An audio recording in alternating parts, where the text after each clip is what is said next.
सुगौली सन्धि रद्द भएको हुनाले चुच्चे नक्सा पनि अवैध भयो भन्नु अवैध हो भनेको सुगौली सन्धि नै अवैध हो भने सुगौली सन्धिलाई आधार मानेर बनाएको नक्सा चाहिँ कसरी वैध भयो? सोभरेन टेरिटोरी अफ इन्डिया, त्यहाँ बनेको सडक पनि हाम्रो भनेर भन्दाखेरि त्यति बोल्न नसक्ने यो तपाईँले कसरी भन्नुभयो?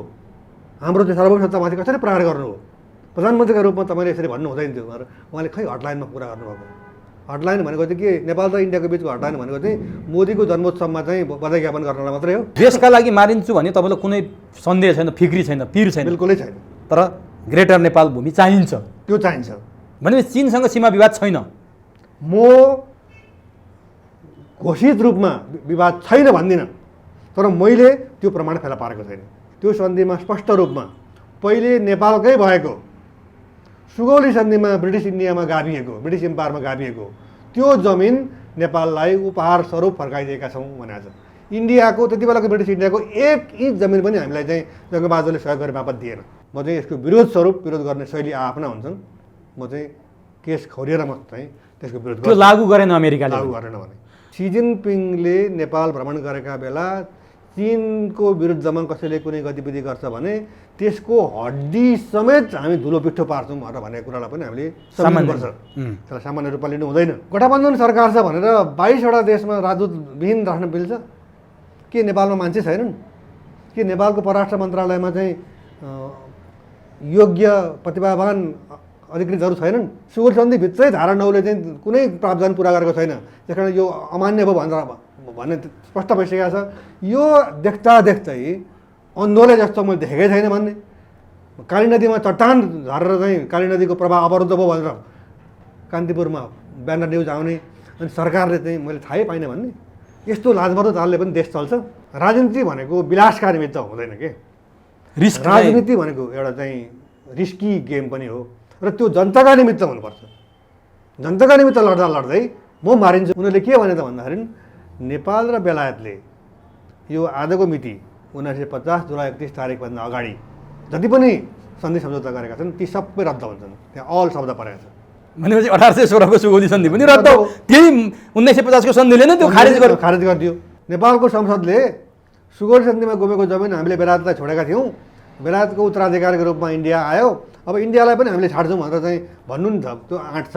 सुगौली सन्धि अवैध छ र रद्द भएको छ। पहिलो कारण सुगौली सन्धिमै सुगौली सन्धि रद्द भएको प्रमाण छ। जुन शक्ति हाम्रो अगाडि इन्डिया शक्ति नै हो नि त, त्यसले उपनिवेशवाद विरुद्ध चाहिँ शान्तिपूर्ण रूपमा बेलायतलाई फिर्ता पठायो। अनि हामीले पनि हतियार उठाउने कुरा त गरेका छैनौँ नि। तिमीले जसरी स्वतन्त्रता प्राप्त गर्यौ, हाम्रो जमिन पनि स्वतन्त्र भएको, त्यो हामीलाई देऊ, त्यो तिम्रो होइन। बेलायतले पनि 1950 को अक्टोबर 30 मा बेलायतसँगै, बेलायत र नेपालको बिचमा यो मितिभन्दा पहिले भएको सन्धि रद्द हुन्छन् भनेर अमर सिंह थापा चाहिँ म मरेकै छैन, कहाँ सुगौली सन्धि गरेको, म मान्दिनँ भनेर उनी गोर्खा कुट्न गए। उहाँ उनको देहावसान भयो। कसरी मारिए त्यो पनि अब चाहिँ एउटा चाहिँ खोजको विषय। दर्शकवृन्द नमस्कार, चुरो कुरोमा तपाईँलाई हार्दिक स्वागत छ। आज हामी चुरो कुरोमा देशको समसामयिक राजनीतिक विषय भन्दा पनि अलिकति पर सरेर अथवा अलिकति माथि उठेर देशको भौगोलिक विषयमा, ग्रेटर नेपालको विषयमा, त्यो पनि सन् 1816 मार्च 4 का दिन गजराज मिश्र र चन्द्रशेखर उपाध्यायले सुगौली सन्धिमा हस्ताक्षर गरेर विशाल नेपालको, ग्रेटर नेपालको झन्डै 1/3 भूमि गुमाएको दिनलाई सम्झेर हामी संवाद गर्दैछौँ। त्यो सुगौली सन्धि वास्तवमा अवैध भइसक्यो।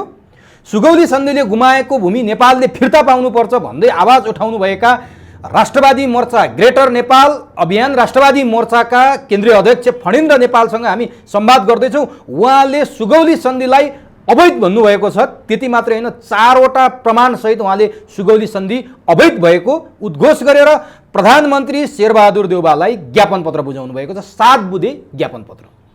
उहाँले त्यति मात्रै भन्नुभएको छैन, सन् 1816 मा नेपालका तर्फबाट मार्च 4 मा हस्ताक्षर गरिएको सुगौली सन्धि अवैध हो।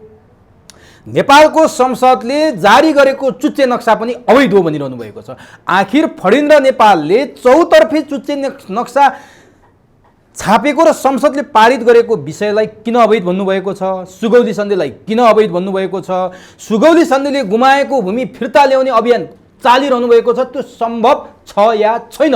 उहाँले प्रधानमन्त्री शेरबहादुर देउवालाई बुझाएको 7 बुँदे ज्ञापन पत्रमा ती 4वटा कारणहरू के हुन् त्यो हामी जान्ने प्रयास गर्नेछौँ। सँगै एमसिसीको विषयमा फणीन्द्र नेपालले उद्घोष गर्नुभएको थियो, एमसिसी पास भएको खण्डमा म कपाल खौडिन्छु भनेर। त्यो किन खौडिनु भएन त्यो पनि हामी जान्नेछौँ। र समग्रतामा नेपालमा सीमा मिचिएको विषयमा दक्षिणी मित्र भारतले सीमा मिचेको अथवा सुगौली सन्धिमा नेपाली जमिन नेपाली भूमि हडपेको सुस्ताको कालापानीको विषयमा उहाँ कुरा गर्नुहुन्छ। चीनसँग पनि सीमा विवाद छ भनेर भनेको विषयमा उहाँ के भन्नुहुन्छ, त्यसको विषयमा उहाँ किन मौन हुनुहुन्छ, किन बोल्नुहुन्न, यो पनि जान्ने प्रयास गर्नेछौँ। र परराष्ट्र मन्त्री नारायण खड्गाले हिजो मात्रै 22वटा मुलुकमा राजदूत नभएको नेपालमा चाँडै महत्त्वपूर्ण राष्ट्रका सरकार प्रमुखको नेपाल भ्रमण हुन थालेको र चीनसँग सिमानाको विषयमा कुरा गरेको कुरा गर्नुभएको छ। त्यसको अर्थ के हुनसक्छ हामी उहाँसँग जान्ने प्रयास गर्नेछौँ। त्यसका निमित्त सबभन्दा पहिले म चुरो कुरोमा फणीन्द्र नेपाललाई स्वागत गर्छु। तपाईँलाई चुरो कुरोमा हार्दिक स्वागत छ। धन्यवाद। लामो समयको अन्तरालपछि तपाईँसँग अन्तरङ्ग कुराकानी गर्ने अवसर जुट्यो, तपाईँले यो अवसर दिनुभयो, यसका लागि तपाईँलाई हार्दिक धन्यवाद। उमेशजीलाई पनि मेरो धेरै धन्यवाद छ, किनभने तपाईँसँग कुरा गर्न पाउँदाखेरि मलाई चाहिँ आफ्नो मनमा रहेका अन्तरकुन्दरका कुराहरू पनि तपाईँले खोतलेर निकाल्नुहुन्छ। यो तपाईँको जुन प्रतिभा छ यसको म कदर गर्छु र धन्यवाद दिन्छु। तपाईँलाई पनि मेरो तर्फबाट हार्दिक धन्यवाद। अब विषयवस्तुमा प्रवेश गरौँ। मार्च 4, 1816मा नेपालका गजराज मिश्र र चन्द्रशेखर उपाध्याय जो सरकारी सामान्य स्तरका कर्मचारी थिए, उनीहरूले झन्डै 1 तिहाई भूमि नेपालको ग्रेटर नेपाल जो तपाईँ अभियान चलाउनु भएको छ त्यो धेरै 1 तिहाई भूमि चाहिँ इस्ट इन्डिया कम्पनी ब्रिटिस सरकारसँग हस्ताक्षर गरेर नेपाली भूमि गुमाएको दिन तपाईँले सुगौली सन्धिको विषयमा 4वटा महत्त्वपूर्ण कुरा उठाउनु भएको छ। 4वटा कारण सुगौली सन्धि अवैध छ भनेर प्रधानमन्त्रीले 7 बुँदे ज्ञापन पत्र पनि दिनुभयो। वास्तवमा आम दर्शकले, आम जनमानसले, भुइँ मान्छेले समेत बुझ्ने गरी भनिदिनुहोस् त, सुगौली सन्धिमा तपाईँले उठाएका अवैध कुराहरू, त्यहाँ भएका अवैध विषयहरू के हुन्? मैले यहाँबाट सुरु गरेँ। 1815 को डिसेम्बर 2 मा सुगौली सन्धि बेलायती पक्षले सही गरेर नेपालका राजाले डिसेम्बर 2 देखि 15 दिनभित्रमा सही गरिसक्नुपर्नेछ, अनुमोदन गर्नुपर्नेछ भनेर पठायो। यो चाहिँ नेपाल अङ्ग्रेज युद्धको परिणाम स्वरूप 1815 को मे 15 मा डेभिड अक्टरलोनी भन्ने अङ्ग्रेज पक्षको सेनानायक र नेपाली पक्षका सेनानायक अमरसिंह थापाका बिचमा एउटा समझदारी पत्रमा हस्ताक्षर भयो। युद्ध विराम भएपछि पश्चिमतर्फ नेपालले हारेको थियो। हारेको भन्दा पनि अब पुरै हारेको पनि होइन, तर अब सरेन्डर गर्ने, आत्मसमर्पण गर्ने, शान्ति वार्तामा जाने भनेर सहमति गरेपछि अनि त्यसलाई मानेर 1815 को मे 15 मा एउटा सम्झौतामा हस्ताक्षर भयो। त्यो सम्झौताले चाहिँ नेपालको पश्चिमी सिमाना काली नदी हो भन्ने कुरालाई चाहिँ स्थापित गर्यो। वास्तवमा त्यो नै सन्धि भएर टुङ्गिनु पर्ने, तर अङ्ग्रेजले त बदनियत राखेको रहेछ। तर उसले पछाडि मे 15 मा हस्ताक्षर गरिसकेपछि हेर्नुहोस्, मे, जुन, जुलाई, अगस्त, सेप्टेम्बर, अक्टोबर, नोभेम्बर अनि डिसेम्बर 2 मा सही गरेर उसले चाहिँ पठायो। भनेपछि 7 महिना। अब त्यो बिचमा चाहिँ नेपाली पक्षले अङ्ग्रेजले के गर्दैछ भन्ने कुरा थाहा पायो कि पाएन भन्ने कुरा खोजिएको विषय हो। तर उसले के पठायो त ब्रिटिस पक्षले भन्दाखेरि नेपालले काली नदीदेखि टिस्टा नदीसम्मको सम्पूर्ण तराई बेलायतलाई छाड्नुपर्नेछ।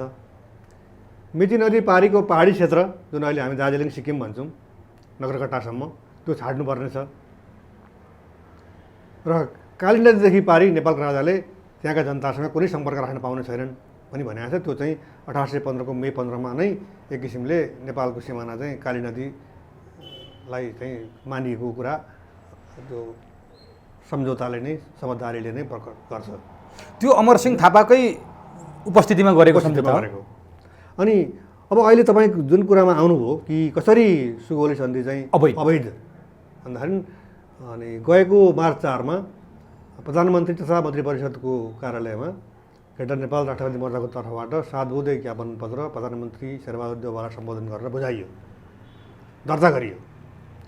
त्यसमा चाहिँ अहिलेसम्म यसरी किटानीका साथ नभनिएको छिटपुट रूपमा भनिएको।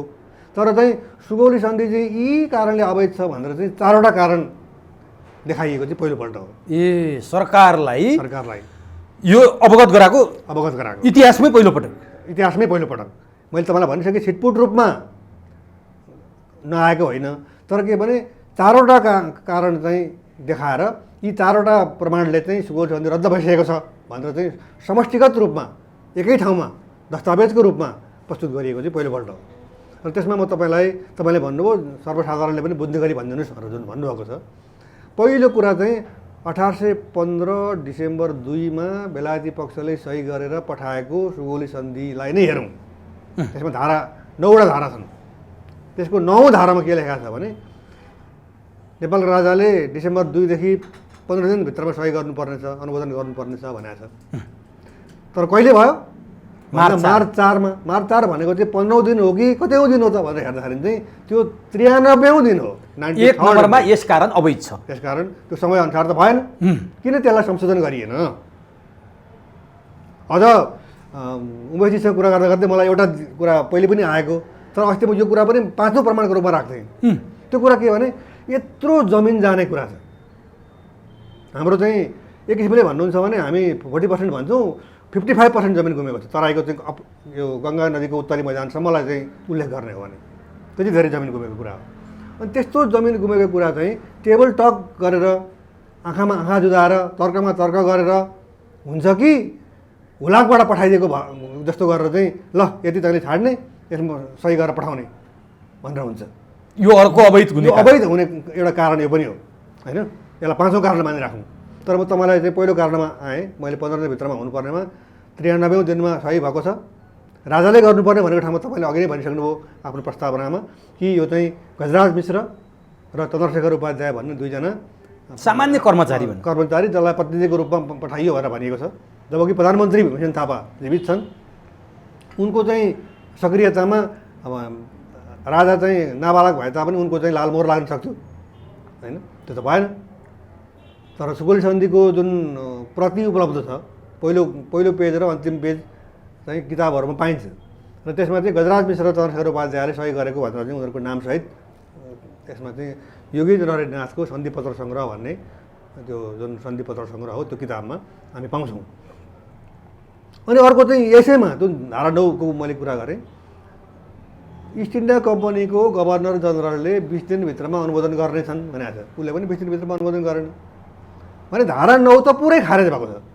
कुनै पनि कुरा भएन। त्यो बेला नेपालले सशक्त रूपमा यो आवाज किन उठाएन? त्यो बेला त अब चाहिँ पराजित मानसिकता थियो।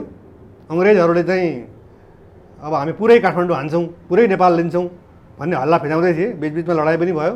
कुनै ठाउँमा नेपालले जित्यो, कुनै ठाउँमा ब्रिटिसहरूले जिते। अनि अब दरबारमा फेरि अहिले जसरी चाहिँ संसदमा झगडा छ, त्यसै गरी दरबारमा चाहिँ अब रानी प्रमुख, राजा प्रमुख वा प्रधानमन्त्री महत्त्वपूर्ण, अनि भाइ बारदारको बिचमा चाहिँ फुट, आन्तरिक किचलो, यसले गर्दाखेरि चाहिँ एकरूपता थिएन। त्यसकारण त्यो अमरसिंह थापा चाहिँ म मरेकै छैन, कहाँ सुगौली सन्धि गरेको, म मान्दिनँ भनेर उनी गोठा कुट्न गए। उहाँ उनको त्यहाँ अवसान भयो। कसरी मारिए त्यो पनि अब चाहिँ एउटा चाहिँ खोजको विषय। मारिएकै हुन् होइन, मरे भनेको छ। तर उनलाई चाहिँ अब सुल भयो भनेको छ। सुल भनेको मलाई लाग्छ डायरिया जस्तो होइन। तर के भने उनी चाहिँ उनको छातीमा यति पीडा भयो, यति जलन भयो कि त्यसलाई शान्त गर्न सुगौली सन्धि भएपछि उनी चाहिँ चिसो ठाउँ खोज्दै गोसाइकुण्ड पुगे भनेको छ। त्यो अर्कै पक्ष हो होइन। अमरसिंह थापाको बारेमा कुरा गर्दाखेरि कुनै दिन यो कुरा गरौँला। त सुगौली सन्धिको 9औं धारामा भनेका कुनै पनि कुरा पुरा भएनन् भनेपछि अनि त्यो मान्ने हुन्छ? यो दोस्रो अवैधको पहिलो नै यही। त्यहाँ 9औं धारामा 3टा कुरा मैले भने। एउटा 15 दिनभित्रमा हुनुपर्ने भनेकोमा 93 दिनमा भयो। नेपाल राजाले सही गर्नुपर्छ भनेकोमा राजप्रतिनिधि चन्द्रशेखर र गजराज मिश्रले गरे।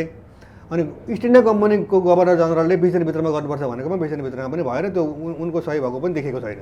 भनेपछि त धारा 9मा चाहिँ भनेको कुरा त कुनै पनि कुरा भएन। अनि हामीले भन्यौँ कि ग्रेटर नेपाल राष्ट्रिय मोर्चाले प्रधानमन्त्री समक्ष राखेको प्रस्तुत गरेको विज्ञापन पत्रमा यसकारण सुगौली सन्धि अवैध छ र रद्द भएको छ। पहिलो कारण सुगौली सन्धिमै सुगौली सन्धि रद्द भएको प्रमाण छ भनेर हामीले पेश गर्यौँ। अब दोस्रो प्रमाणमा कुरा गर्छु म। अब हाम्रो जमिन पनि बेलायतले इस्ट इन्डिया कम्पनीमा गाभ्यो, बेलायती साम्राज्य खडा भयो, ब्रिटिस इम्पायर। त्यसमा अहिलेको इन्डिया, पाकिस्तान, बङ्गलादेश, श्रीलङ्का, बर्मा, अफगानिस्तान चाहिँ 1919मै स्वतन्त्र भयो। नत्र पहिले त ऊ पनि उसको पनि त्यही हालत थियो, उपनिवेशमै थियो। अनि ब्रिटिसहरूले इन्डियालाई छोडेर जाने भए दोस्रो विश्वयुद्धपछि। छोडेर जाने क्रममा अङ्ग्रेजहरूलाई इन्डियालीहरूले बन्दुक लिएर हिंसा गरेर धपाएका होइनन्। अङ्ग्रेजले बेलायतको संसदमा इन्डियन इन्डिपेन्डेन्स एक्ट भन्ने एउटा चाहिँ कानुन, जसरी हामीले चाहिँ नेपाल नागरिकता ऐन भन्छौँ नि, संसदमा विचाराधीन, त्यसै गरी त्यो संसदमा पारित भयो। कहिले पारित भयो भन्नुहुन्छ भने 1947को जुलाई 18मा। त्यहाँ के भनियो भने हामी यो क्षेत्रमा आउँदा यहाँको भौगोलिक अवस्था जस्तो थियो, जुन स्वरूपमा थियो भनेको, जसको अधिकारमा थियो, त्यसै अवस्थामा छोडेर जाँदैछौँ। अब हामीले चाहिँ प्रयोग गरेको विशेष अधिकार, हाम्रो राजाले प्रयोग गरेको चाहिँ विशेष अधिकार अब आउने सरकारले प्रयोग गर्न पाउने छैन। त्यो एक्ट पारित गरे। त्यसैमा भनियो आगामी जुलाई 18मा भयो। अनि फेरि जुलाईपछि जुलाईपछि त अगस्तको त 15मा त इन्डिया स्वतन्त्र भयो। 14मा पाकिस्तान।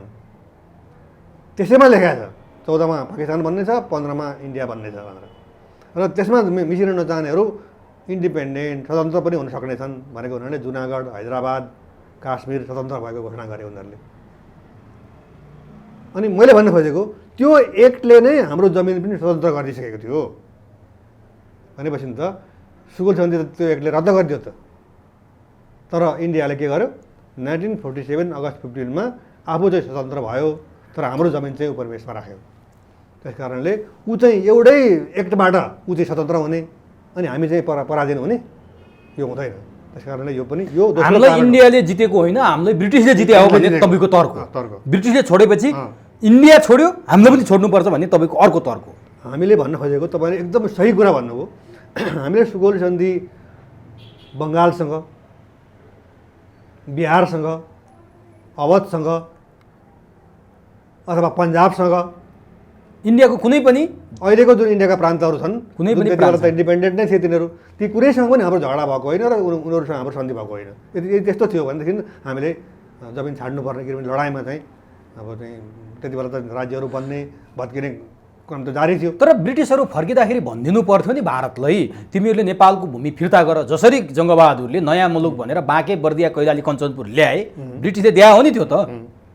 त्यसै गरी ऊ फर्किँदाखेरि नेपालको भूमि फिर्ता हुन्छ भनेर भनिदिनु पर्थ्यो। त्यहाँनिर उनीहरूले पनि केही दुराग्रह राखे जस्तो देखेन। त्यसमा पनि हामी आउँछौँ उमेशजी। दोस्रो कारण मैले तपाईँलाई भने इन्डियन इन्डिपेन्डेन्ट एक्ट चाहिँ हाम्रो जमिन फिर्ता भएको र सुगौली सन्धि रद्द भएको दोस्रो कारण हो। दुईवटा बुदा यो दुईवटा कुरा मैले भने। अब तेस्रोमा आउँ। तेस्रो चाहिँ 1950को जुलाई 31 तारिकमा नेपाल र इन्डियाले Nepal India peace and friendship treaty, Nepal India शान्ति तथा मैत्री सन्धि भनेर 1950 जुन अत्यन्त चर्चामा छ, जुलाई 31 तारिकमा सन्धि भयो। त्यसमा नेपालको तर्फबाट त्यति बेलाको श्री 3 महाराज र प्रधानमन्त्री मोहन शमशेर, इन्डियाको तर्फबाट नेपालका लागि इन्डियाका राजदूत सिपिएन सिन्हा, जसलाई चाहिँ उनको पुरा नाम चाहिँ चन्द्रशेखर प्रसाद नारायण सिन्हा भनेर भनिन्छ, उनले सही गरे। त्यसलाई चाहिँ सर्वाधिकार सम्पन्न भनेको छ। उनीहरूले के भने त भन्दाखेरि नेपाल र बेलायतले यो आजको मिति 1950 जुलाई 31 तारिकभन्दा अगाडि जति पनि सन्धि सम्झौता गरेका छन् ती सबै रद्द हुन्छन्। त्यहाँ अल शब्द परेको छ। भनेपछि 1816को सुगौली सन्धि पनि रद्द हो। त्यही 1950को सन्धिले नै त्यो खारेज गरिदियो भनेपछि त अर्को तेस्रो प्रमाण हो यो सुगौली सन्धि रद्द भएको। तर हामी नै आवाज उठाइरहन्छौँ कि 1950को असमान सन्धि खारेज हुनुपर्छ भनेर हामी आवाज उठाउँछौँ नि त। फेरि असमानताका बुदाहरू छन् नि त। पुरै सन्धि खारेज होइन, पुरै सन्धिको खारेज गर्ने कुरा चाहिँ हामीले पनि धारा 4, 5, 6 जलायौँ। ग्रेटर नेपाल राष्ट्रिय मञ्चले जलायो।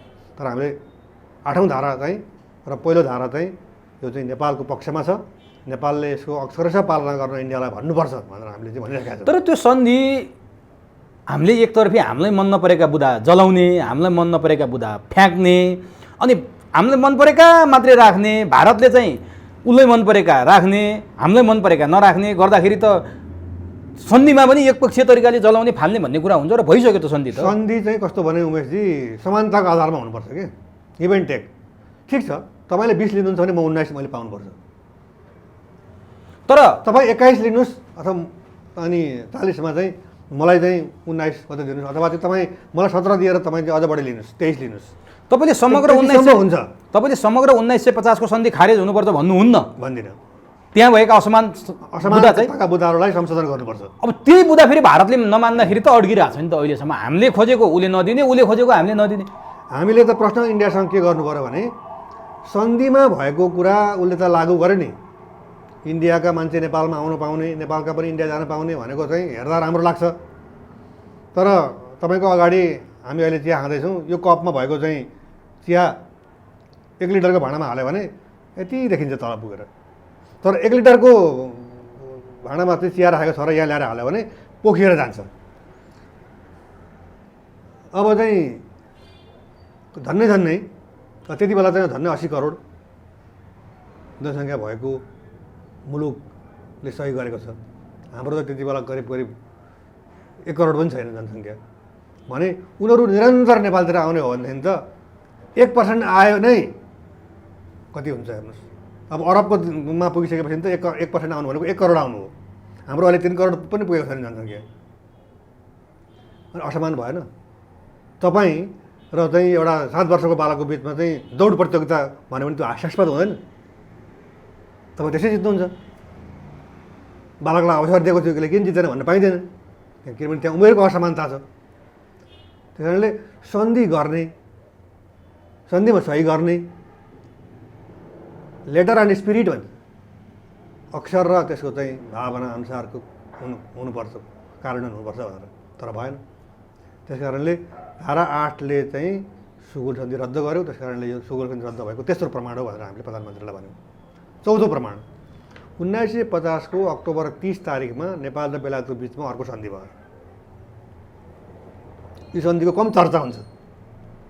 1950 को Nepal India peace and friendship ट्रिटीले उसको चर्चाले यो सन्धिलाई चाहिँ खाइदियो। तर त्यहाँ के छ भने प्रस्तावनामा अब नेपाल र बेलायतको बिचमा जुन सन्धि भएको थियो पहिले, सुगुल सन्धिलाई पनि कोट गरेको छ। अब पाकिस्तान र इन्डिया जस्ता दुईवटा मुलुक बनेपछि अब त्यसमा त्यो सिनारियो चेन्ज भयो। त्यस कारणले हामीले अर्को नयाँ सन्धि गर्नु पर्यो। त्यस कारणले यो नयाँ सन्धि गरिएको छ भनेर त्यसको पनि धारा 8मा गएर चाहिँ नेपालसँग बेलायतले 1923मा गरेको सन्धि र त्योभन्दा अगाडि गरेका सबै सन्धि रद्द हुन्छन् भनेको छ। 1923मा चाहिँ के थियो? 1923मा चाहिँ नेपाल र बेलायतको बिचमा बेलायतले नेपाललाई र नेपालले बेलायतलाई दुवैलाई चाहिँ आन्तरिक र बाह्य रूपमा स्वतन्त्र मुलुकको रूपमा मान्यता दिएका छन्। पहिलोपल्ट बेलायतले नेपाल चाहिँ इन्डिपेन्डेन्ट कन्ट्री हो भनेर स्वीकारेको भन्ने भन्दा पनि त्यो कुरा उल्लेख गरिएको छ। जबकि सुगुल सन्धि हुँदाखेरि नै त इन्डिपेन्डेन्ट कन्ट्री भएको हुनाले त सन्धि भएको हो त, होइन भने त हामीलाई जितेर चाहिँ त्यत्तिकै हराएर कुटपिट गरेर 2-4 झापड हानेर चाहिँ के को सन्धि तिम्रो हरुवासमा भनेर छोडिहाल्थ्यो नि। हामी इन्डिपेन्डेन्ट थियौँ, हामीसँग शक्ति थियो, बाँकी थियो, त्यस कारणले त सन्धि गरेको। तर यसकारण बेलायतले पनि 1950 को अक्टोबर 30मा बेलायतसँगै बेलायत र नेपालको बिचमा यो मितिभन्दा पहिले भएको सन्धि रद्द हुन्छन् भनेर भने। चौथो कारण चाहिँ 1950 को अक्टोबर 30मा नेपाल र बेलायतको बिचमा सन्धि भएको नेपाल बेलायत सन्धिको धारा 8ले सुगुल सन्धि रद्द गरेको हुँदा सुगुल सन्धि रद्द भएको यो चौथो प्रमाण हो भनेर हामीले प्रधानमन्त्री समक्ष ज्ञापन पत्र बुझायौँ। र हामीले के भन्यौँ भने यति मात्रै भनेका छैनौँ, 4वटा कारणले सुगुल सन्धि रद्द भइसकेका छ, यी प्रमाण हुन्, यी कारण नै प्रमाण हुन् भने अवैध भएको सुगुल सन्धिलाई मानेर तपाईँहरूले चुच्चे नक्सा कसरी निकाल्नु हो? अब कुरो त्यहाँ आउँछ। एकछिन हामीले त्यहाँ जोड्यौँ। यो चुच्चे नक्सामा म आउँछु। तपाईँले 4वटा कारण सुगौली सन्धि अवैध भइसक्यो, त्यो भूमि नेपालको हो भनेर दाबी गरिरहनु भएको छ, हो नि? अब यो भन्नलाई सजिलो छ, तपाईँले विरोध गर्नलाई सजिलो छ। वैधानिक रूपमा ती जुन जुन भूमि हामीले गुमायौँ, 1/3 भूमि भनेर हामी भन्छौँ सामान्यतया, त्यो 1/3 भूमि ग्रेटर नेपालको भूमि तपाईँको अभियानले चालेको त्यो भूमि अवैध भनेर तपाईँले भन्नुभयो। सरकारले स्वीकारला नस्वीकारला त्यो कुन ठाउँमा गर्ला त्यो अर्को विषय छ। अब हामीले पाउने आधार के छ त? यो अवैध भन्नेमा हामीले पाउने हो कि अन्तर्राष्ट्रिय अदालत गुहार्न पनि तपाईँले योभन्दा अगाडि पनि कुरा उठाउनु भयो। तपाईँ संयुक्त राष्ट्रसङ्घसम्मै पुग्नुभयो, त्यहाँ अगाडि गएर नेपालको झन्डा बोकेर ग्रेटर नेपालको नक्सा बोकेर तपाईँ विरोध पनि गर्नुभयो, पक्राउ पनि पर्नुभयो। तपाईँ पाउने आधार के छ त? तपाईँले कुरा त उठाउनु भयो, नेपाली जनतामा यो विषय त पुर्याउनु भयो, अब पाउने आधार के छ? पाउने आधार सुगौली सन्धि रद्द भएका 4वटा कारण त्यो त तपाईँले प्रमाण दिइसकेपछि त्यो प्रमाणको आधारमा सुगौली सन्धि रद्द भयो। अब कुरा आयो बल चाहिँ कसको कोर्टमा? फणिन्द्र नेपाल बा ग्रेटर नेपाल राष्ट्रवादी मोर्चा बा अन्य कुनै ग्रेटर नेपालका अनुयायी साथीहरूले कुरा उठाउँदैमा इन्डियाले चाहिँ जमिन दिन्छ भनेर हामीले कुरा उठाएको होइन। हामीले त दुईवटा कारणले कुरा उठाएको। एउटा चाहिँ सुगौली सन्धिमा के छ, ग्रेटर नेपालको नक्सा कस्तो छ, त्यो ग्रेटर नेपाल कसरी प्राप्त गर्न सकिन्छ भन्ने चेतनामूलक कार्यक्रमहरू हामी गर्दै आएका छौँ र त्यो चाहिँ सरकारलाई पनि भन्दै आएका छौँ कि यो चाहिँ सुगौली सन्धि रद्द भइसकेको छ। त्यस कारण रद्द भएको कुरा कि चाहिँ भने भन्नु पऱ्यो नि त उमेशजी, नेपालको संसदले सुगौली सन्धिमा गुमेको जमिन हामीले बेलायतलाई छोडेका थियौँ, बेलायतको उत्तराधिकारको रूपमा इन्डिया आयो, अब इन्डियालाई पनि हामीले छाड्छौँ भनेर चाहिँ भन्नु नि त। त्यो आँट छ? यो पनि कुरा हामीले उठाएका छौँ। यो बरुसँग आँट छ भने भन।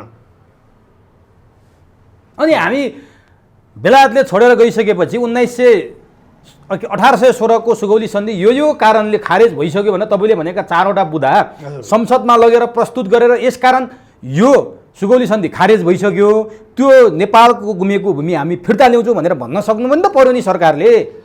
सक्छ त्यो? त्यही छ चुरो कुरो। तपाईँको चाहिँ अघि जुन चुरो कुरो शब्द प्रयोग गर्नुभयो, चुरो कुरो नै त्यही छ। सक्छ जस्तो अहिले के भने ल फणिन्द्र नेपाल भन्ने मान्छेलाई गौण राखौँ, किनभने फणिन्द्र नेपाल भन्ने मान्छे ग्रेटर नेपालको अगाडि सामान्य एउटा प्यादा मात्रै हो। म आफूलाई कुनै ठुलो कुरा मान्छे म मान्दिनँ। म खालि मैले के गरेको छु भने सुगौली सन्धिमा गुमेको जमिन हामीले पाउन सक्ने रहेछौँ भनेर कारण खोज्दै जनतालाई भन्दै त्यति मात्रै हो। सुसूचित गर्ने काम जति सकिन्छ तपाईँहरू जस्ता पत्रकार साथीहरूको सहयोगमा मात्रै गर्दै आएको हो। र मैले यति भने त्यस कारणले इन्डियाले अब छाड्छ, मेरो शक्ति यत्रो छ भन्ने कुरा त मेरो मूर्खता हो। तर नेपालको सरकारले, प्रधानमन्त्रीले अब चाहिँ ल यस्तो कुरा आयो कि हामीमाथि कारबाही हुनु पऱ्यो, गलत अफवाह फैलाएको तपाईँमाथि हो। हामीले चाहिँ प्रमाणसहित कुरा पेश गरेका छौँ। 1950 को नेपाल भारत सन्धि, 1950 को नेपाल बेलायत सन्धि, इन्डियन इन्डिपेन्डेन्स एक्ट, सुगौली सन्धिको 9 धारा हामी त कल्पना त गरेको छैन। हामी त अकाट्य प्रमाण पेश गरेर। तपाईँलाई म एउटा प्रश्न सोध्छु है, र तपाईँले अघि भन्नुभयो नि यसलाई सकिहालौँ। तपाईँले के भन्नुभएको थियो भने के आधारले पाइन्छ त भन्नुभयो नि। त्यो आधार भनेको सरकारले इन्डियासँग कुरा गर्नु पर्यो। सरकारले कुरा गर्ने त्यो हैसियत राख्छ कि राख्दैन? म तपाईँलाई यहाँ एउटा सानो नजिर दिन्छु। हजुर, सीमामा गोविन्द गौतम मारिए, सरकारले भारतसँग, जस्तो चिनिया पक्ष र नेपालको विषयमा एकजना मान्छे मर्दाखेरि चिनले माफी मागेर क्षतिपूर्ति दिएको, बिपी कोइराला प्रधानमन्त्री हुँदाखेरि ती कुराहरू हामी पढ्छौँ। अरू कुरा के छ थाहा छैन। गोविन्द गौतम सीमामा मारिए, त्यसको भारतले क्षतिपूर्ति दियो के दियो, सरकारले माफी मगाउन सक्यो सकेन, त्यो पनि हामी देखेनौँ। देवनारायण यादवहरू मर्चवारमा कुटिए, रक्त्याम्म भएर आए, त्यसको पनि भारतले अहिलेसम्म क्षतिपूर्ति दियो, माफी माग्यो, हामी काहीँ सुन्दैनौँ। पछिल्लो उदाहरण महाकाली नदीको तुइन काटेर जयसिंह धामी बेपत्ता भए, सरकार बेखबर भयो, आफूले क्षतिपूर्ति दियो, भारतले न माफी माग्यो न भारतले कुनै क्षतिपूर्ति दियो। तपाईँकै आँखा अगाडि भर्खरैका घटना हामी जनताले सबै दिनदाडै देखिरहेछौँ। यस्तो विषयमा त सरकार बोल्न सक्दैन भने एक जमिन भारतले जुन हडपेर बसिरहेको छ ब्रिटिससँग भएको सम्झौता, त्यो नेपाल सरकारले संसदबाट माग्न सक्ला अथवा फिर्ता ल्याऊ भनेर भारतको अगाडि उभिन सक्ला भन्ने लाग्छ तपाईँलाई? याउ छ नेपालको सरकारसँग? उमेशजीलाई म एउटा घटना सुनाएर त्यो सुनाउँदाखेरि नै तपाईँको प्रश्नको उत्तर पनि हो। त्यो के भने हाम्रो प्रधानमन्त्री 1.5 महिना अगाडि इन्डिया जाने कुरा चलेको थियो, मलाई याद छ नि। थाहा छ, कोभिडका कारणले प्राविधिक कारणले रद्द भयो। उहाँ जानुभन्दा 15-20 दिन अगाडि इन्डियाका प्रधानमन्त्री नरेन्द्र दामोदर दास मोदीले उत्तराखण्डमा उभिएर एउटा मञ्चबाट राज्य सरकारले भनेको उत्तराखण्ड सरकारले चाहिँ लिपुलेकसम्म सडक विस्तार गरेको छ, लिपुलेकमा भएको सडक चाहिँ विस्तार गरेको छ। यो बडो खुसीको कुरा हो कि हामीले अब चाहिँ मानसरोवर जाने हाम्रा तीर्थयात्रीका लागि, हाम्रा जनताका लागि एउटा चाहिँ सुविधा उपलब्ध गराउँछ। सगौरव बने। सगौरव। त्यो नेपाल चुच्चे नक्साभित्र पर्ने क्षेत्र हो। जहाँ उसले 1 दशकभन्दा बढी लामो समय लगाएर बाटो बनायो। ठुल्ठुला चट्टानहरू फोडिए, काली नदीको किनारमा भिरमा चाहिँ विस्फोट भयो, काली नदी नै थुनिने गरी त्यता ढुङ्गाहरू खसे। नेपालका चाहिँ ठुला पत्रिकाहरूमा ब्यानर न्युज बन्यो, तर सरकार चाहिँ थाहै नपाए जस्तो गरेर त्यहाँ सडक बनेको छ र भने जस्तो गरेर चाहिँ बस्यो। र यो कुरा प्रधानमन्त्रीका रूपमा केपी शर्मा ओली हुँदा नै त्यो सडकको चाहिँ राजनाथ सिंहले भर्चुअल उद्घाटन गरे। अनि अहिले पछिल्लोचोटि चाहिँ उहाँहरू के भन्दै हुनुहुन्छ भने सरकारले त्यहाँ चाहिँ के अरे इन्डियाले बाटो बनाएर विस्तार गरिरहेको छ, चुपचाप छ। यस्तो डबल स्ट्यान्डर्डमा कुरा हुन्छ नेपालमा। अनि हाम्रो प्रधानमन्त्रीले मेरो देशको भूमिमा अवैध रूपमा सडक बनाएर त्यो सडक गौरव उल्लेख गर्ने प्रस्तुत गर्ने प्रधानमन्त्रीले माफी नमागुन्जेलसम्म म इन्डिया जान्न भन्न सक्नुभयो हाम्रो प्रधानमन्त्रीले? त्यो भन्नुपर्छ नि, त्यो त भन्नु भएन। अहिलेसम्म कुनै प्रधानमन्त्री जन्मिया छ त्यस्तो हामी कहाँ लाग्छ तपाईँलाई? तपाईँलाई अघि पनि एउटा उदाहरण तपाईँले दिनुभयो, विश्वसघात गरेर लाग्यो। सीमामा चाहिँ घुसपेटको कुरा भएर चाहिँ एकजना नेपाली मारिँदाखेरि 50,000 रुपियाँ चाहिँ क्षतिपूर्ति दिएको कुरा र नेहरूले चाहिँ हाम्रो सिमाना हिमालयसम्म हो भन्दाखेरि चाहिँ माफी माग्नु, हामीलाई नसोधी गर्न चाहिँ कसरी तपाईँले यस्तो कुरा भन्नुभयो भन्दाखेरि नेहरूले माफी माग्नु परेको कुरा, त्यो चाहिँ प्रधानमन्त्रीका रूपमा उहाँले आफ्नो छवि देखाउनु भयो। त्यस्ता प्रधानमन्त्री पनि थिए हामी, यस्ता पनि थिए होइन। कृष्णप्रसाद भट्टराई प्रधानमन्त्रीका रूपमा इन्डिया जाँदाखेरि चाहिँ तराईका मान्छेलाई चाहिँ तपाईँहरू किन सेनामा लिनुहुन्न भन्दाखेरि तपाईँहरू हाम्रो तराईका मान्छेलाई चाहिँ गोर्खा सेनामा किन भर्ती गर्नुहुन्न भनेर चुप पारिदिनु भएको थियो। त्यस्ता प्रधानमन्त्री पनि छन्। जयसिंह धामी मर्दा थाहा नपाउने प्रधानमन्त्री पनि यही छन्। अनि तपाईँले चाहिँ मसँग गरेको प्रश्नमा तपाईँले उत्तर पनि दिइसक्नु भएको छ। मैले चाहिँ यही एउटा घटना हाम्रो प्रधानमन्त्रीले हाम्रो भूभागलाई इन्डियाको प्रधानमन्त्रीले सोभरेन टेरिटोरी अफ इन्डिया त्यहाँ बनेको सडक पनि हाम्रो भनेर भन्दाखेरि त्यति बोल्न नसक्ने यो तपाईँले कसरी भन्नुभयो? हाम्रो चाहिँ सार्वभौमसत्तामाथि कसरी प्रहार गर्नुभयो? प्रधानमन्त्रीका रूपमा तपाईँले यसरी भन्नु हुँदैन थियो भनेर उहाँले खै हटलाइनमा कुरा गर्नुभएको। हटलाइन भनेको चाहिँ के, नेपाल र इन्डियाको बिचको हटलाइन भनेको चाहिँ मोदीको जन्मोत्सवमा चाहिँ बधाई ज्ञापन गर्नलाई मात्रै हो। त्यस कारणले तपाईँले एकदम ठिक कुरा गर्नुभयो। चुच्चे नक्सामा भएको जमिन, त्यो जमिनमा बसेको इन्डियाली सेनालाई हटाउनुको निमित्त त प्रयास नगर्ने नेपालको सरकारले ग्रेटर नेपालको बारेमा कुरा उठाउला भनेर आशा गर्न सकिँदैन। तर उनीहरूले उठाउँदैन भन्दैमा हामी जनताले उठाउनै हुँदैन भन्ने पनि त छैन नि। होइन, एकदमै तपाईँलाई सलाम छ। तपाईँले त्यो प्रक्रिया, त्यो प्रोसेस निरन्तर चालिरहनु भएको छ। तर तपाईँले गरेको कुरामा सरकारले पनि सहयोग गरिदिएपछि तपाईँमा ऊर्जा आउँथ्यो, तपाईँमा एक प्रकारको जागरण पैदा हुन्थ्यो, नेपाली जनजनमा त्यो हुन्थ्यो। तपाईँले त्यो 7वटा बुँदा दिनुभयो। त्यो औपचारिकताको लागि फणिन्द्र नेपाल चर्चामा आउनका लागि अथवा फणिन्द्र नेपाललाई आरोप लाग्छ कहीँ कतैबाट सञ्चालित मान्छे हो भनेर तपाईँले कसैको चाहिने उक्साहटमा गरेको हो, अथवा तपाईँले छातीमा हात राखेर भन्दा नेपाली जनता, नेपाली माटो, नेपाली भूमि र नेपाली आमाको लागि गरेको भन्ने प्रश्न उठ्छ नि त। यो सरकारले गर्न सक्दैन भन्ने फणिन्द्र नेपाललाई थाहा छ। हिजो बाटो उद्घाटन हुँदै गर्दा तपाईँले अघि ठुल्ठुला पत्रपत्रिकाका ब्यानर न्युज भनेका कुरा उल्लेख गर्दा गर्दै पनि यो सरकारले गर्दैन भन्ने थाहा पाउँदै पनि केका लागि प्रयास गर्नुभयो? संयुक्त राष्ट्रसङ्घमा पुग्नुभयो केका लागि गर्नुभयो भन्ने प्रश्न उठ्छ र मैले यो प्रश्न सोधिरहेको छु। एउटा कुरो त उमेशजी, म तपाईँलाई आज तपाईँसँग चाहिँ अरू पत्रकारसँग त मैले भनिसकेँ, अब तपाईँसँग अलिक पछि भेट भयो। मैले चाहिँ सुगौली सन्धिका विषयमा कुरा उठाउन थालेको 2047 सालदेखि हो। 77मा 31 वर्ष भयो, 78मा 31 वर्ष। 31 वर्षमा कुनै न कुनै रूपमा कुरा उठाइराखेको छु।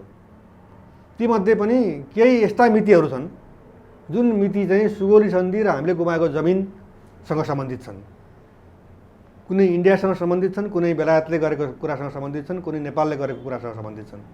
डिसेम्बर 2 बेलायतले नेपाललाई सुगौली सन्धि पठायो सही गर भनेर। त्यो दिन पनि हामी विरोध गर्छौँ, त्यो दिन पनि हामी सुगौली सन्धिका कुरा उठाउँछौँ। किनभने डिसेम्बर 3 मा उठाएर मिलेन, किनभने त्यो चाहिँ ऐतिहासिक दिन हो। डिसेम्बर 2 पछि हामी मार्च 4 मा आउँछौँ, नेपालले बाध्य भएर सही गर्यो, त्यत्रो जमिन गुमायो, जुन अस्ति हामीले चाहिँ प्रधानमन्त्रीलाई ज्ञापन पत्र बुझायौँ। अब अगस्त 15 भन्ने एउटा तारिक आउँछ, त्यो चाहिँ इन्डिया इन्डिपेन्डेन्ट भएको हो। त्यो इन्डिया इन्डिपेन्डेन्ट हुँदा नेपालको जमिन पनि इन्डिपेन्डेन्ट भएको, तर उसले चाहिँ तुरुन्तै हाम्रो जमिनलाई उपनिवेश बनाएको हामी भन्छौँ। सत्य पनि त्यही हो।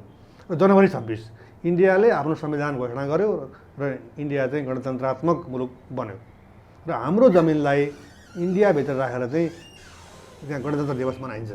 कालापानीमा इन्डियन झन्डा फहराइन्छ गणतन्त्र दिवस भनेर, इन्डिपेन्डेन्ट डेमा पनि त्यहाँ बनाइन्छ।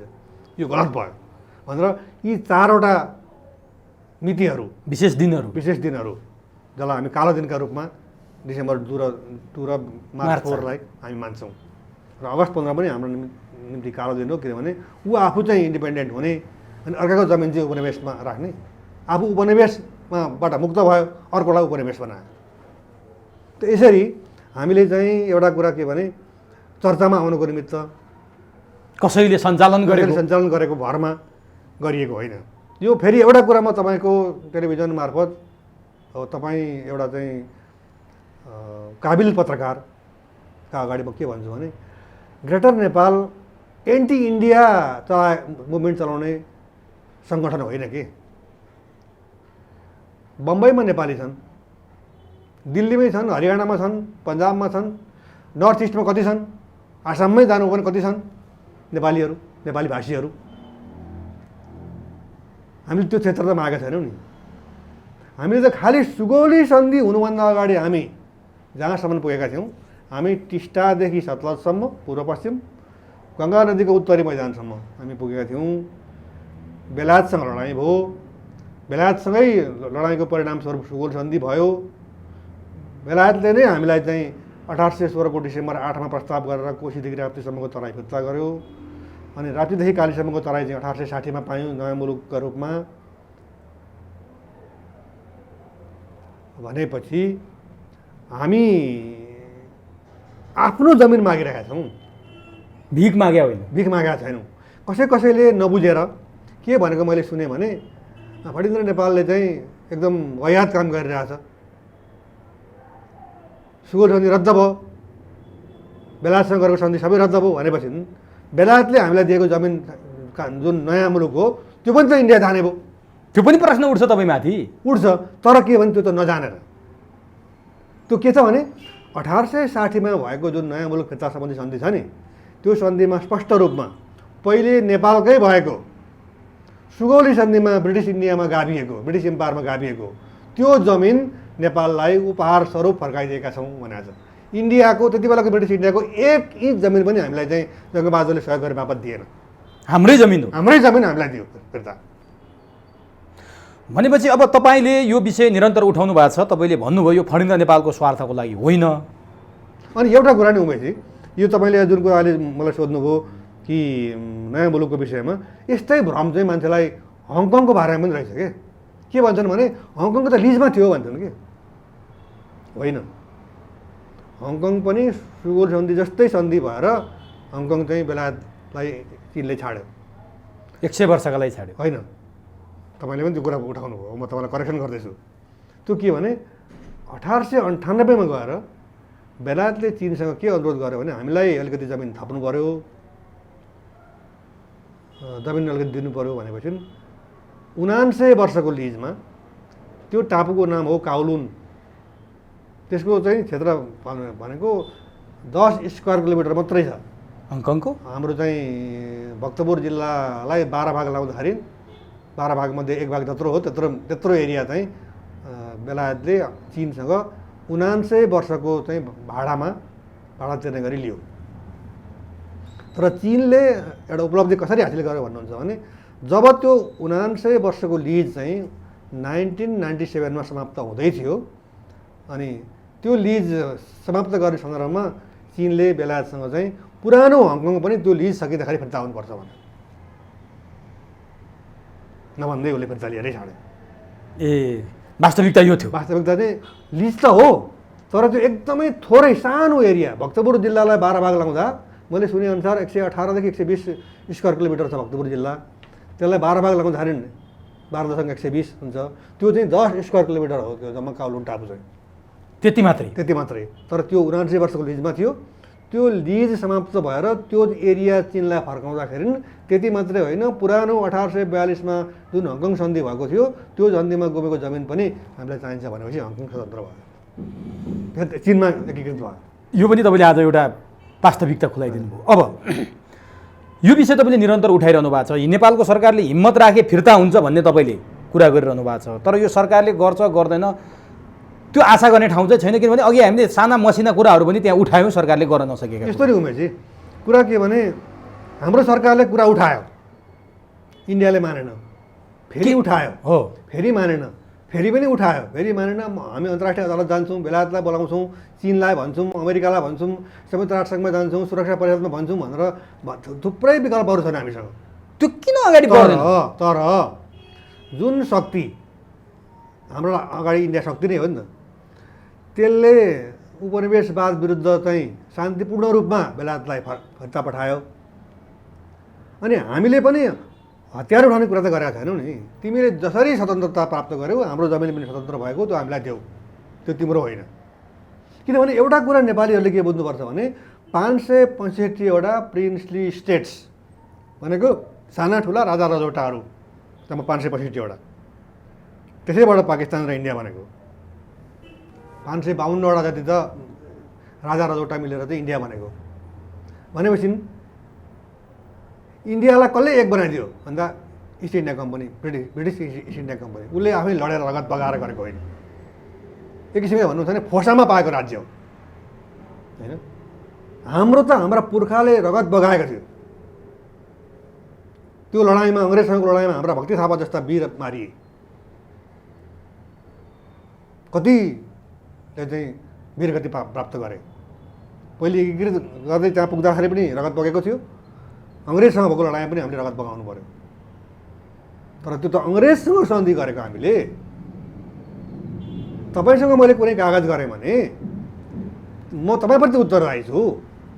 त्यो मैले तपाईँलाई तिर्नुपर्ने भनेर केही रकम उल्लेख गरेर कागज गरेको छु भने मैले तपाईँलाई तिर्नुपर्छ। तर बेलायत पनि त बोलिदिनु पर्थ्यो नि यो विषयमा। त नेपालले भन्नु पऱ्यो नि त, रिक्वेस्ट गर्नु परेन? गर्न चाहिँ किन हिम्मत हुँदैन हाम्रो? पानी मरुवा के डर छ भारतसँग हाम्रो? त्यस्तो सत्ता समीकरण यताउता डर पनि छ अनि लोभ पनि छ। चुनावमा पैसा चाहियो। कुनै कुनै कुरा यस्ता हुन्छन् कि उमेशजी, अब यसलाई चाहिँ गलत रूपमा नलियोस्। हिजो आज पुरुष वेश्या पनि पाइन्छन्, महिला मात्रै होइन, जिग्लो होइन। अनि तर के भने एउटा कुरा के छ भने सडकमा कुनै केटी हिँडिराखेकी छ भने उसको हावभाव, उसको श्रृङ्गार, उसको कटाक्ष, उसको चाहिँ हिँडाइ र आँखाले गर्ने सङ्केतबाट चाहिँ मान्छेहरूले अनुमान गर्छन् कि यो यस्तो हो भनेर। अनि हाम्रो सरकारले के सङ्केत देखाएको छ?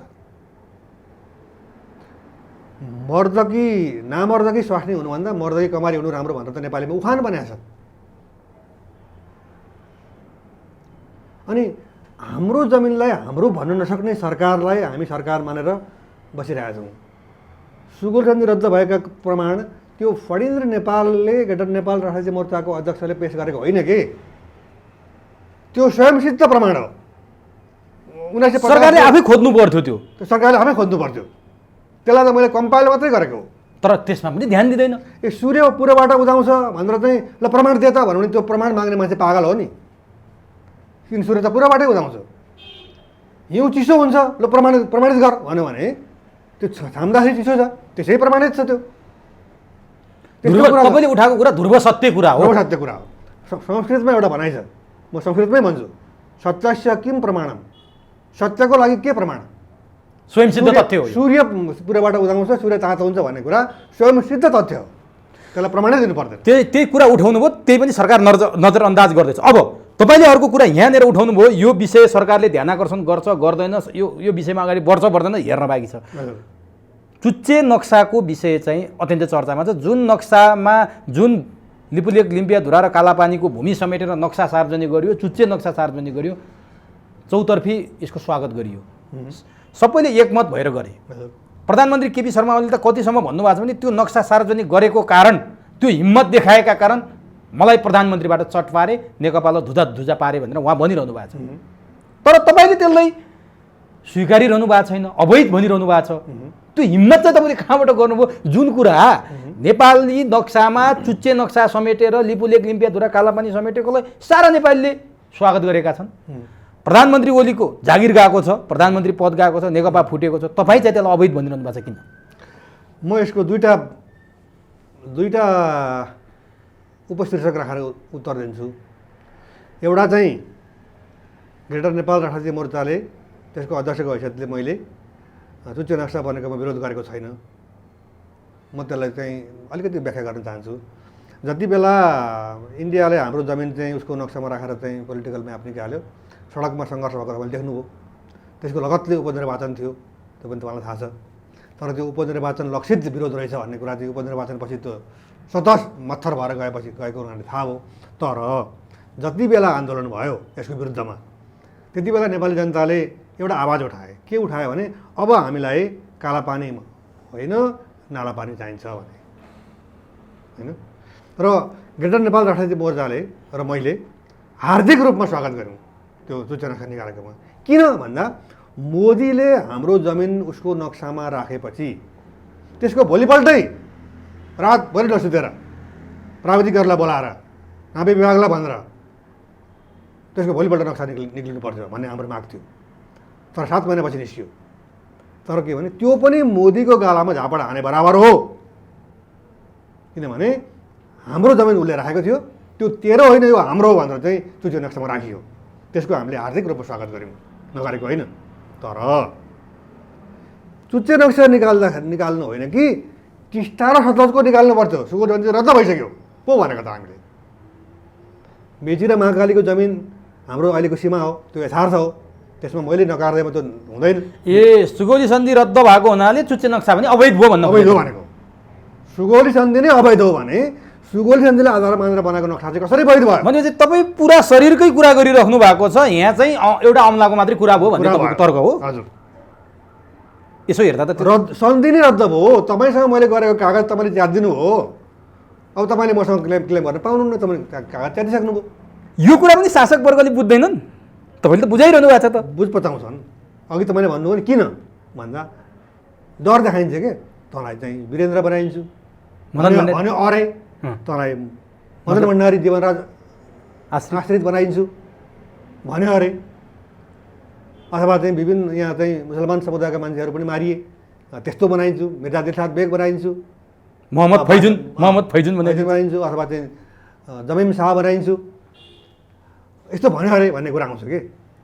एउटा कुरा के हुन्छ भने उमेशजी, राजनीति भनेको विलासका निमित्त हुँदैन के। राजनीति भनेको एउटा चाहिँ रिस्की गेम पनि हो र त्यो जनताका निमित्त हुनुपर्छ। जनताका निमित्त लड्दा लड्दै म मारिन्छु भने मैले चाहिँ मेरो शरीरको चाहिँ उही कोडीलाई चाहिँ शरीर प्यारो गरेँ क्या। कुष्ठरोग हुन्छ नि, मासु झर्छ नि, त्यसलाई सबभन्दा बढी प्यारो लाग्छ अरे कि। यद्यपि सबैलाई उसलाई पनि लाग्नु स्वाभाविक छ। भनेपछि देशका लागि मारिन्छु भने तपाईँलाई कुनै सन्देह छैन, फिक्री छैन, पिर छैन? बिल्कुलै छैन। तर ग्रेटर नेपाल भूमि चाहिन्छ, त्यो चाहिन्छ। किनभने यो हामीले इन्डियासँग जोरी खोज्नुको निमित्त भनेको होइन कि। मनै डर लाग्दैन तपाईँलाई? मारिने डर लाग्दैन भन्नुभयो? उमेशजी एउटा कुरा के भने जो जन्मिन्छ त्यो मर्छ होइन। यद्यपि उत्पत्तिलाई पनि जन्म मान्ने हो भने ढुङ्गा उत्पत्ति भयो, ढुङ्गा मर्छ भन्नु त मिलेन। किनभने ढुङ्गा त त्यो प्राण नभएको वस्तु भयो। रुख हेर्नुहोस्, रुखमा पातहरू हुन्छन्। पतझड भयो भने त्यो चैतमा सबै पुष माघतिर पात झर्छन्, फेरि वसन्त ऋतुमा पात पलाउँछन्। त्यो पनि एक दिन बुढो भएर मर्छ भने जस्तै मान्छे पनि मर्छ। मर्नुमा कुनै फिक्री छैन। किनभने जन्मदै मृत्यु लिएर आएको हो। त्यस कारणले चाहिँ अब एउटा भनाइ छ, मरेपछि डुमै राजा, मरेको भोलिपल्ट 2 दिन, हाम्रो नेपालीमा छ नि भनाइ। त्यस कारणले मर्ने कुरासँग मरियो त्यसरी डरायो भने चाहिँ त्यो मान्छे प्रलोभनमा फस्छ, डर त्रासमा पर्छ, हात थाप्छ, त्यस्तो हुन्छ। तर जसलाई त्यस्तो छैन, अब के को डर भनौँ न। अब चाहिँ मैले फेरि नराम्रो काम मैले त पटक पटक सरकारसँग भनेको छु, मैले इलिगल कुरा गरेको भए मलाई कारबाही गर्नुहोस्, मैले काल्पनिक कुरा गरेको भए मलाई कारबाही गर्नुहोस्। सुगौली सन्धि तपाईँ च्यात्ने, रद्द भयो भनेर चाहिँ इन्डिया र नेपाल मिलेर सही गर्ने, सुगौली सन्धि रद्द भयो भनेर सुगौली सन्धिकारी पक्ष नेपाल र बेलायत मिलेर सही गर्ने, धारा 8मा सुगौली सन्धि अब छैन भन्ने, इन्डियन इन्डिपेन्डेन्स एक्टको आधारमा पाकिस्तान र इन्डिया बन्ने हाम्रो जमिन चाहिँ ओरेसमा जाने सुगोल सन्धिभित्रै धारा 9ले चाहिँ कुनै प्रावधान पुरा गरेको छैन। त्यस कारण यो अमान्य भयो भन्ने स्पष्ट भइसकेको छ। यो देख्दै अन्धोले जस्तो मैले देखेकै छैन भन्ने, काली नदीमा चट्टान झरेर चाहिँ काली नदीको प्रवाह अवरुद्ध भयो भनेर कान्तिपुरमा ब्यानर न्युज आउने, अनि सरकारले चाहिँ मैले थाहै पाइनँ भन्ने, यस्तो लाजमर्दो चालले पनि देश चल्छ। अब नि तपाईँ त समग्र नेपालको भूमि मिचिएको गुमेको विषयमा आवाज उठाउँदै आउनु भएको छ, चाहे त्यो 1816को सुगौली सन्धि होस्, चाहे 1950मा भएका असमान बुदा खारेज गर्ने कुरा होस्, चाहे अहिले पछिल्लो समयमा लिपुलेक लिम्पियाधुरामा बाटो मानसरोवर जाने बाटो खनेको विषयमा आवाज उठाइरहनु भएको छ। दक्षिणी शक्तिसँग दक्षिणी छिमेकीसँग भएको कुराको तपाईँ बुलन्द आवाज उठाउनुहुन्छ। चीनसँग उत्तरी छिमेकीसँग पनि विवाद छ भनिन्छ, सरकारले आयोगै गठन गर्यो। हिजो पनि परराष्ट्र मन्त्रीले चीनसँगको सीमाको विषयमा चीनलाई आग्रह गर्नेको निर्णय गरियो भनेर कुरा गर्नुभयो। हुम्लाको नामखामा विवाद छ भनेर अहिलेका मुख्यमन्त्री कर्णाली प्रदेशका जीवनबहादुर साईले कुरा उठाइराखे। गोर्खासँग जोडिएको कुरामा पनि विवाद छ भनेर यहाँका मूलधारका मिडियाहरूले समाचार पनि लेखे, त्यो तपाईँलाई पनि थाहा छ। तर त्यो विषयमा उत्तरी छिमेकीसँग भएका विवाद छैन, त्यो विषयमा तपाईँ मौन हुनुहुन्छ, बोल्नुहुन्न नि, किन? नबोलेको होइन उमेशजी, तर कुरा के हो भने जब हुम्लाको लिमीको कुरा उठ्यो, म नाभि विभाग गएँ। आधिकारिक त नाभि विभाग हो। त्यहाँ मैले चाहिँ डिजीलाई भेटेँ। त्यहाँ मैले चाहिँ यहाँबाट परराष्ट्र मन्त्रालयबाट चाहिँ गएका प्रतिनिधिले सिडिओ समेत भएर चाहिँ गरेको अध्ययन, त्यसको माइन्युट पनि मैले हेर्न पाएँ। त्यहाँ चाहिँ स्थलगत नक्सा पनि हेर्न पाएँ मैले, र त्यहाँबाट चाहिँ सिमाना मिचेको होइन भनेर पठाएको प्रतिवेदन पनि हेर्न पाएँ मैले। अनि म सरकारलाई अथवा चाहिँ नाभि विभाग परराष्ट्र मन्त्रालयलाई विश्वास गरौँ कि चीनलाई उत्तेजित बनाउनलाई, अथवा इन्डियाले मात्रै सिमाना मिचेको होइन है, चीनले पनि मिचेको छ भनेर ध्यान चाहिँ अन्यत्र मोड्नको निमित्त उठाएको विषयलाई प्राथमिकता दिउँ। त्यसो हो त्यो? तपाईँलाई म एउटा घटना सुनाउँछु। तपाईँ पत्रकार हो, तपाईँलाई राम्रो जानकारी छ। बलराम बानिया भन्ने पत्रकारको देहावसान भयो। कसरी भयो त्यो विषयमा नजाउँ, तर उहाँले कृषि मन्त्रालयको सीमा शाखालाई उद्धृत गर्दै उत्तरतिर चीनले नेपालको यति हेक्टर सिमाना मिचेको छ भनेर चाहिँ कान्तिपुरमा एउटा ब्यानर न्युज आयो। त्यसमा चीनले आपत्ति जनायो, परराष्ट्र मन्त्रालयले खण्डन गर्यो, र पछि अन्तिममा गएर कान्तिपुर पत्रिकाले नै माफी माग्यो। अब जुन कुरा चाहिँ होइन भनेर चाहिँ सरकारले पनि भनिसक्यो र जुन पत्रिकाले छाप्यो त्यसले पनि हामी माफी चाहन्छौँ भनिसक्यो, अब त्यही विषयलाई निरन्तर किन उठाइन्छ? प्रश्न त यहाँ पनि छ नि। मैले भन्न खोजेको, इन्डियाले निरन्तर सिमाना मिचेको मिचै छ। पत्रिका तपाईँले 3-4वटा दैनिक पत्रिका हेर्नुभयो भने त्यहाँ काहीँ न काहीँ कुनै न कुनै ठाउँमा नेपालको सिमाना चाहिँ मिचेको भन्ने कुरा, अतिक्रमण गरेको भन्ने कुरा, एसएसबी भित्र छिरेको भन्ने कुरा, अन्याय अत्याचार गरेको कुरा हामी पाउँछौँ भने त्यो जुन किसिमको छवि इन्डियाको बिग्रियो नेपालको सिमाना मिचेको विषयका आधारमा, हामी मात्रै होइन है, तिमीहरूको सिमाना त चीनले पनि मिचेको छ, उतापट्टि पनि कुरा उठाउ न भनेर चाहिँ तपाईँले चाहिँ एउटा समूह बनाएर, एउटा सङ्गठन बनाएर नाभि विभागमा गएर माइती घरतिर चीनको चाहिँ विरोधमा जलाएर गरेको पनि हामीले पायौँ नि। त्यो के भने विषयान्तर गर्न खोजेको। भनेपछि चीनसँग सीमा विवाद छैन? म घोषित रूपमा विवाद छैन भन्दिनँ, तर मैले त्यो प्रमाण फेला पारेको छैन। सीमा मिचेको प्रमाण फेला पार्नु? सुगौली सन्धिमा गुमेको जमिन इन्डियासँग छ भन्ने कुरा अन्धोलाई पनि थाहा छ कि, तर चीनले मिचेको छ भन्ने कुरा थाहा छैन।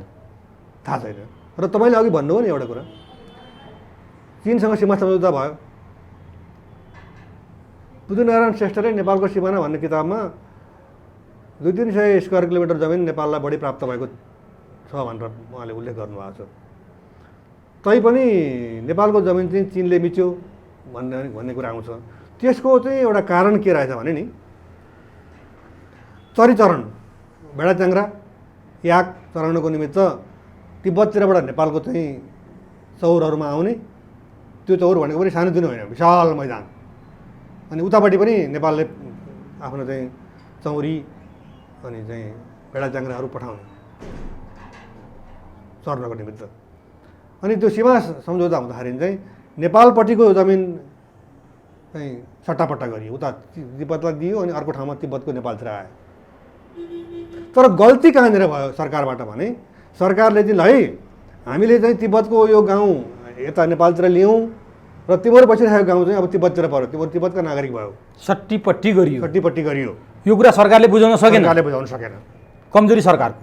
कमजोरी सरकारको। अहिले लिबीको कुरा पनि त्यही हो। त्यहाँ के रहेछ भने तिब्बततिरका मान्छे र नेपालतिरका मान्छे चाहिँ एक अर्को देशमा 30 किलोमिटरसम्म जान पाउँछन्, त्यहाँका स्थानीय नागरिकहरू व्यापारको हिसाबले, चरीचरणको हिसाबले भेडा बाख्रा लिएर अथवा घाँसपात। अनि नेपालीहरूले 20औं वर्षदेखि त्यो बाटो प्रयोग गरिरहेको थिए। तर चीनलाई के भयो भने सुरक्षाको हिसाबले त्यो बाटो बन्द गर्नुपर्ने भयो, किनभने नेपाल र चीन त खुला सिमाना भएका मुलुक होइन, एउटा सुविधा पो दिएको त, उसले बन्द गर्यो। बन्द गरेपछि के हो, हामी 20औं वर्षदेखि हिँडिरहेका थियौँ, हामीले हिँडिरहेको बाटो त्यहाँसम्मको त्यत्रो एरिया चीनले कब्जा गर्यो, बनाएर घर पनि बनायो, कब्जा गरेर भनेर घरको पनि देखाइयो। जबकि त्यो चाहिँ परराष्ट्र मन्त्रालयले भनिसक्यो त्यो चाहिँ चिनिया भूमिमै बनेको घर हो भनेर भनिसकेको छ। यति लामो समय चीनका प्राविधिक बोलाएर नेपालका प्राविधिक पनि लिएर गएर छिनोफानो गर्नुपर्छ नि त। त्यो के भने नेपालले किन गरिरहेको छैन भन्दाखेरि उसलाई चाहिँ के भने चीनले मिचेको छ भन्ने कुरा चाहिँ इन्डियालाई चाहिँ हामीले चीनपट्टि पनि फर्काइदिउँ गोली बन्दुक भनेर देखाउनु छ। नत्र भने यस्ता कुराहरू नि नेपालको चाहिँ चरित्र कस्तो हो भने 1962मा कालापानीमा इन्डियन सेनाहरू आएर बसे। अब हेर्नु त अहिलेसम्म 62देखि 48 जोड्दा 48 वर्ष हो, अनि अहिले चाहिँ 22 हुँदाखेरि कति भयो, 48 र 22ले 70। यति लामो समयसम्म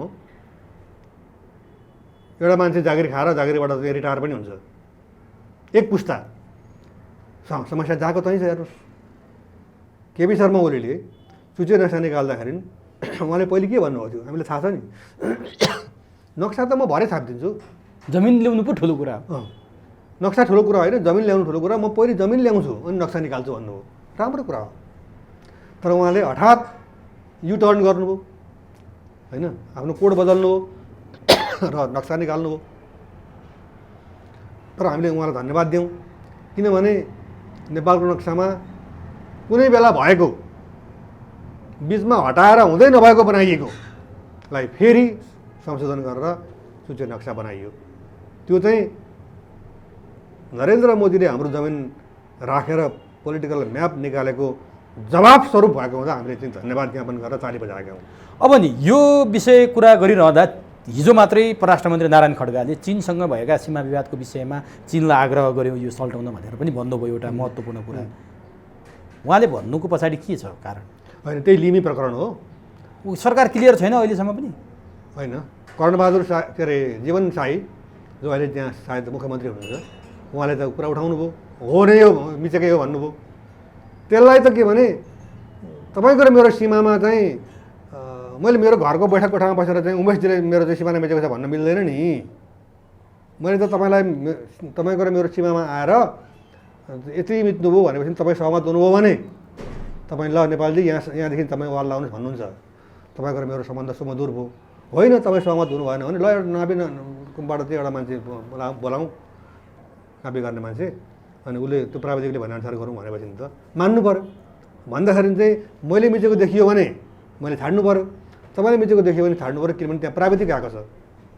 प्राविधिक ल्याउनु ढिलो गर्नु भएन, झगडा गर्नु भएन, यो क्लियर गर्नु पर्यो। अब उहाँले अर्को एउटा महत्त्वपूर्ण कुरा गर्नुभएको छ, त्यो 20-22वटा देशमा राजदूत छैनन्, हामी गठबन्धन सरकारका भएका कारण बनाउन सकेनौँ भनेर त्यो उहाँले गल्ती पनि स्वीकारे जस्तो देखियो। त्यो ठिक छ, त्यो छुट्टै विषय होला।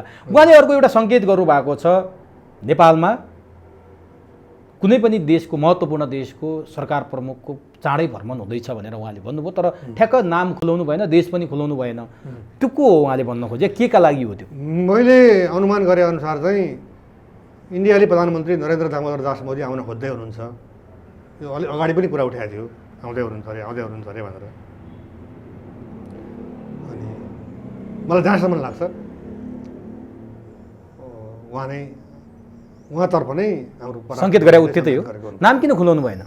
के फिक्स नभएको हो? फिक्स नभएको।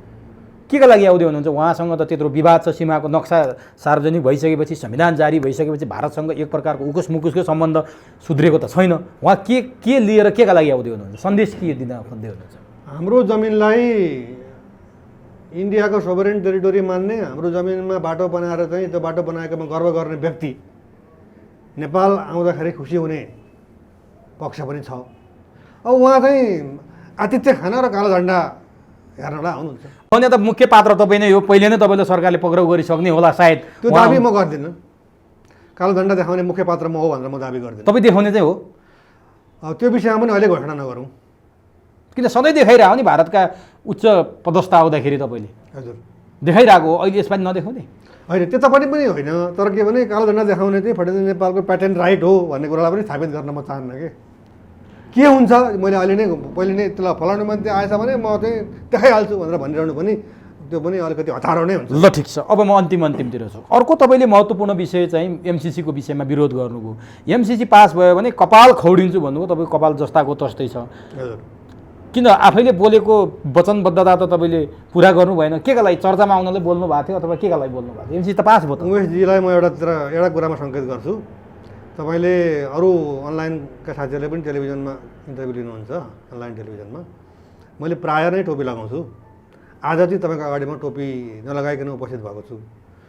मलाई चाहिँ के भने तपाईँले यो प्रश्न सोध्नुहुन्छ भनेरै मैले कपाल देखाउनलाई मैले टोपी नलागेको। मैले भनेकै हो एमसिसी पारित भएछ भने म कपाल खौरिन्छु भनेर। तर त्यहाँ के भयो भने व्याख्यात्मक टिप्पणी भन्ने कुरा ल्याइयो। अब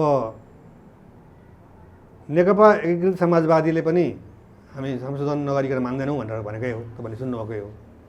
नेकपा माओवादी केन्द्रले पनि संशोधन नभइकन त हुँदैन भनेर भनेकै हो। नेकपा एमाले भित्र पनि भीम रावल जस्ता व्यक्तिहरू, यता एकीकृत समाजवादीतिर जगन्नाथ खनाल जस्ता व्यक्तिहरूले भन्नुभएकै हो त्यो हामी मान्दैनौँ भनेर। तर चाहिँ व्याख्यात्मक टिप्पणीलाई एउटा यस्तो पुलिन्दाका रूपमा प्रस्तुत गरियो, फुमन्तर छुमन्तरको टाइपले। त्यो भएपछि चाहिँ अमेरिकाले केही गर्न सक्दैन भन्ने आयो। र एकजना सांसदले त यदि आशंका गरे जस्तो अमेरिकाले गरेछ भने मलाई चारपल्ट मुड्नु, मेरो नागरिकता खारेज गर्नु, मलाई काठमाडौँ उपत्यकाबाट बाहिर निकाल्नु भन्नेसम्म पनि आयो होइन।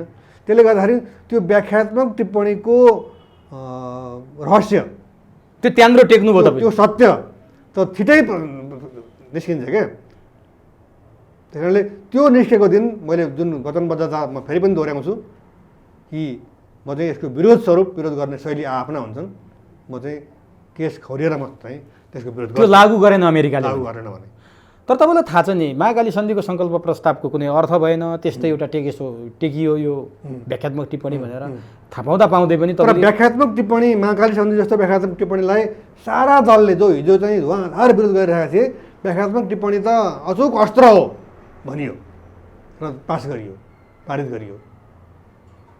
त्यसलाई हेरिरहेको छु मैले। म चाहिँ केस काट्ने कुरा मेरो जाँको त्यही छ। के लाग्छ तपाईँलाई यो एमसिसी प्रकरणले अथवा भारत र चीन र अमेरिकाको जुहारी चलेको पनि तपाईँले देख्नुभयो? यो विषयलाई धेरैले खेल मैदान भन्छ, नेपाल क्रीडास्थल भन्छ भनेर चिन्ता गरिरहेछन्। लाग्छ तपाईँलाई नेपाल साँच्चीकै क्रीडास्थल बन्दैछ? यो कुरा चाहिँ अब अङ्ग्रेजीमा भन्छ नि वेट एन्ड सी, पर्खर हेर। अब विकास परियोजना मात्रै हो, तर विकास परियोजनामा पनि आशंका गरिएको छ ट्रान्समिसन लाइनमा जहाँ जहाँ पिलर हुन्छन् त्यहाँ एन्टेना स्थापित गरिनेछ। त्यो एन्टेनाले चाहिँ तिब्बतमा भएको सैनिक चिनिया गतिविधि सारा कुरा चाहिँ रेकर्ड गर्नेछ र त्यसलाई चाहिँ नासामा पठाउनेछ भन्ने कुरा पनि बाहिर आउँछन्। त्यो कुरा चाहिँ चिनको आँखाबाट दुख्दैन। त्यो हो रहेछ भने भोलि चिनले व्यक्त गर्ने प्रतिक्रिया कति भयावह होला भन्ने कुरा हामी अनुमान पनि गर्न सक्दैनौँ।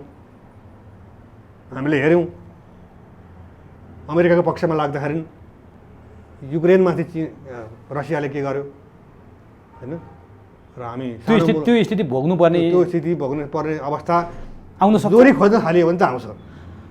तर चीनका विदेश मन्त्री वाङ यी नेपाल आउँदैछन्। जसरी नरेन्द्र मोदीको तपाईँले चर्चा गर्नुभयो, वाङ यीको त सार्वजनिक जस्तै भइसक्यो, चैतको महिनामा आउने कुरो चलिरहेको छ।